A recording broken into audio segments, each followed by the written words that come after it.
Hi, everyone. Good morning. It's Margaret Manning here. Welcome to 60 and Me.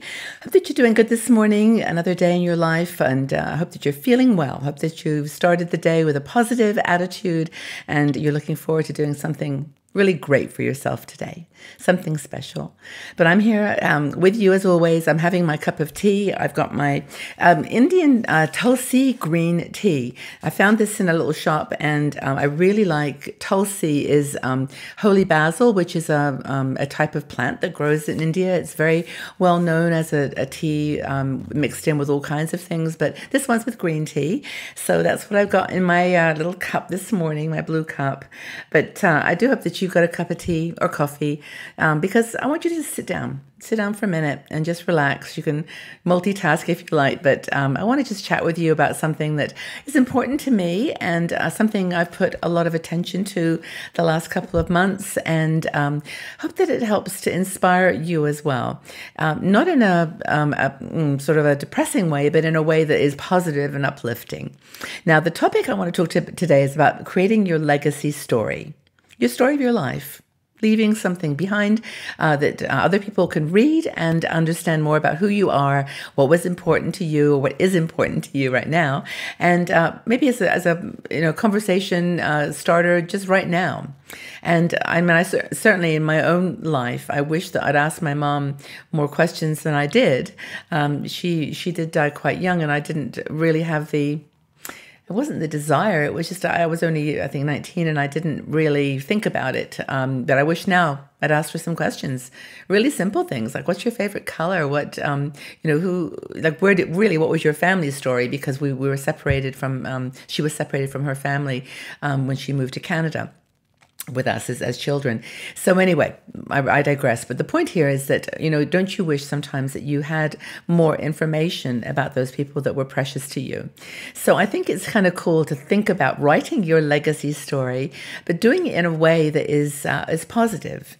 I mean, we all sit here as we're older in our 60s, strong, we're exercising, we're healthy, we're educated more than in the past. So we think, oh, we're going to be around forever. What's the point? But truthfully, and we all know in our heart of hearts that, life comes with no promises, and we don't know literally from one day to the next what our destiny or our future holds. Not so much our destiny, but I don't think it's in stone, but, just we don't know. We just have to assume that, life is precious every day. So don't wait. That's the first thing that our blogger Sally Fox talks about in this article. Just don't wait. Start with your legacy right now. Just start jotting down things that are important to you, and embrace in that story how much you've learned. Just choose a topic and just write about it, even a paragraph. What I think about something. Write a paragraph about what someone means to you. I started to do this actually with friends, and it was really powerful. I'd read somewhere that how impactful it can be to just send someone an email to say, Beverly, you had this impact on my life. I learned from you, your inspiration, your courage. And she wrote back and said she was in tears. It was just such a powerful thing, a gift to give someone. So it doesn't have to be like a book, like that you have to sit down and write. It can be just moments. It can be a paragraph to someone, a forgiveness, that you forgive somebody for something, or you ask for their forgiveness. And just to finish those circles and let them go. But anyway, recognize what's important to you, and you'll get $1 million for the screen rights if someone decides to do a movie about your life. But Sally is, obviously joking here. But the point is, writing your legacy can be a gift to others. It can be a way of sharing your priorities and what's important to you. It's not a memoir in the sense that you write down every detail, or it's not a journal. It's just kind of what you want people to remember about you. So you can start small, as Sally says, with just one memory, like your wedding day or the day that you had your children, and write it down. This is my memory of that experience. These are the people who mattered in it, and just jot it down. You don't have to send all this stuff to people. You can just jot it down in a little book. And when you pass away, and things are there for people to share, they'll find it and they'll know what you were thinking, and that's super important. So I think that's for me been the motivation in the fact that I didn't ask my mom and my dad questions. I know my dad, for example, lived in Wales. I know he lived in Brecon. He was born there, but I have no idea of anybody there who might have known him. I think he had a brother. I didn't know that. So anyway, point being, it's not just about my story. It's about, I think my story kind of probably reflects yours as well, because we are all women in this age group who lost parents young or just didn't ask the questions. We didn't think about it. But anyway, what I did about 5 months ago now, I bought a book. It's actually called The Book of Me. And this is what it looks like, The Book of Me. And inside it's actually quite a thick book. It's got, I personalized it a little bit, and then it's just got things like topics, and it asks you questions, and you can see all my writing. and I hand wrote and answered questions like, I don't know, what do you know about the first time your parents saw you and the day that they brought you home? What did, as a child? And then questions about your places that you've been and you visited and the places that you've loved. Your father's family, what you know about it, your mother's family. And there's gaps. The Book of Me was really good for me, and I'll leave a link to it. You can buy it on Amazon or anywhere, but it's very useful to have that template to actually sit down and write. Another thing that she talks about is not just is it a gift to other people, but it's a gift to yourself. And you can write stuff down there that you don't want anyone to see. You can have a secret book, and you can, go through a ritual of letting it go too. And I know people that have done that, and it can be very, very powerful. But anyway, books that are legacies that are gifts to others, and the ones that are gifts to yourself. Also, another way to approach this, you can talk about topic areas like the day that you did something or the situation that you want to write about. But you can also discuss the decisions that you made in your life, the pathways where you had to choose one idea or another, one decision or another. A job offer, you had to make a choice. Twists in the road, where you had to decide to go this way or that way. Do you want to move to this city or that city, this country or that country? What led to that decision, and how did it turn out? Where have you visited? What were the choices that you made in going on holidays? What mistakes have you made, and what did you learn from them?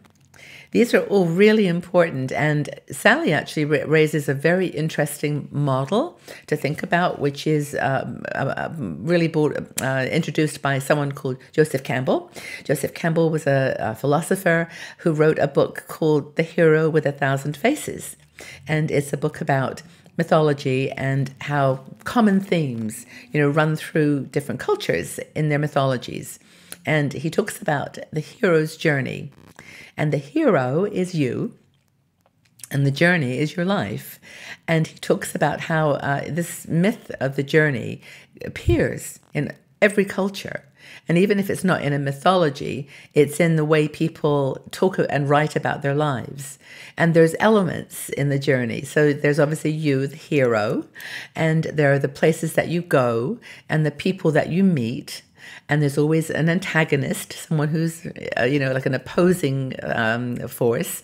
And there's monsters and people that help you, and how you get through it and what you've learned.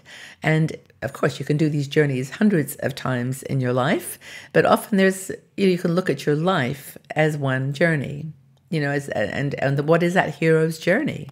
And so Sally talks about writing a legacy, based on that model. I think it's really cool. But, you can have fun with it too. Don't get too serious about it. Your life hopefully has been interesting and fun, and you want to talk to people that were part of that journey, even they were the bad guys. That you want to talk to them in a way that kind of completes the circle. I love that quote. It's one of my favorites by T.S. Eliot, where he says, "We shall not cease from exploration.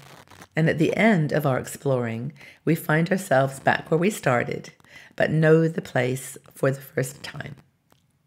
So I think in this process of writing a legacy story, we actually come back to where we started, and we understand our lives, the decisions we made, the mistakes we made, and how we learned from them, how they made us who we are today.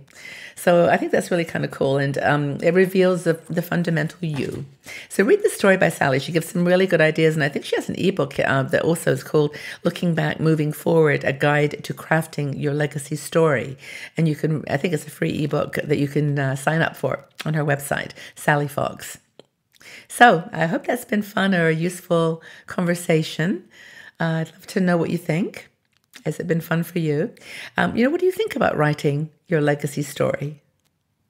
Have you started already? And if so, what are your highlights so far?